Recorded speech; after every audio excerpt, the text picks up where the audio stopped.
Hi, നമ്മുടെ പുതിയൊരു വീഡിയോയിലേക്ക് സ്വാഗതം. അപ്പോൾ ഇത് നമ്മളത് ഓപ്പൺ കിച്ചൺ കേട്ടോ. ഓപ്പൺ കിച്ചണോട് ചേർന്ന് തന്നെ നമുക്കൊരു വർക്ക് ഏരിയ ഉണ്ട്. അവിടെ ഒരു ചെറിയൊരു അടുക്കളയാണ് ക്രമീകരിച്ചിരിക്കണേ. അപ്പോൾ ഈ ഒരു പോർഷൻ നമ്മളത് തൂക്ക് സ്ലാബിട്ട് അടിച്ച് ഒരു അലമാരി പോലെ ഷെൽഫ് പോലെ ആക്കി എടുക്കാനാണ് കേട്ടോ. അത് സ്ഥലപരിധി മൂലമാണ് അങ്ങനെ ചെയ്തേക്കണേ. ഇപ്പോൾ ഇവിടെ ഒരു ഗ്യാസ് സ്റ്റൗവും ഒരു പുകയില്ലാത്ത അടുപ്പും വയ്ക്കാൻ വേണ്ടിയിട്ടുള്ള ഒരു ഏരിയയാണ് നമ്മൾ ക്രമീകരിച്ചത് കേട്ടോ. അപ്പോൾ ഇവിടെ പലക അടിച്ചിട്ട് ഇതിൻ്റെ ബാക്ക് സൈഡ് സിമെൻറ്റ് തേച്ച്, കമ്പി ഇട്ടിട്ടില്ല, കമ്പിയിൽ ഇങ്ങനെ പാകി സിമെൻറ്റ് തേച്ച് ഫിക്സ് ചെയ്യാണ് അവർ. പിന്നെ അതിനൊപ്പം തന്നെ ഫസ്റ്റ് ഫ്ലോറിൻ്റെ കുറച്ച് ലിൻഡൽ വാർക്ക് ബാക്കി ഉണ്ടായിരുന്നു കേട്ടോ.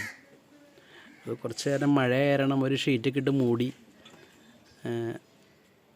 കൂടുതൽ മഴ പെയ്തപ്പോഴുണ്ടോ താഴേക്ക് വന്ന് താഴത്തെ കുറച്ച് വർക്ക് തുടങ്ങിയത്. ഇപ്പോൾ ഏകദേശം നമ്മുടെ ലിൻഡൽ വർക്ക് കംപ്ലീറ്റ് ആകാറായി. അപ്പോഴേക്കും താഴത്തെ ആ ഒരു പോർഷൻ അവർ സിമെൻറ്റ് തേച്ച്, അധികം ഒരുപാട് വെള്ളം ചേർക്കാണ്ട് കേട്ടോ അത് തേച്ച് പിടിപ്പിക്കണേ. പിന്നെ ഇന്നലെ നമ്മളൊരു വീഡിയോ ചെയ്തിരുന്നതിന് തൊട്ട് മുൻപത്തെ വീഡിയോയിൽ ഇങ്ങനെ നമ്മുടെ ജനലിൽ ഫിറ്റ് ചെയ്യേണ്ട വീഡിയോ കണ്ടിരുന്നു. അതിൻ്റെ താഴെയുള്ളൊരു പോർഷനാണത്, ഒരു ബോക്സ് പോലെ വാർത്ത് എടുക്കാനാണ്. പിന്നെ ഇത് ഡബിൾ ഹൈറ്റ് വരുന്ന സൈഡാണ്. നമ്മുടെ അവിടെ ഒരു നിലയിട്ടുകൊണ്ടിരിക്കുകയാണ് കേട്ടോ. അവിടെ കുറച്ച് പണികളോട് ബാക്കിയുണ്ട്, കുറച്ച് കട്ട കെട്ടാനൊക്കെ ഉണ്ട് കേട്ടോ.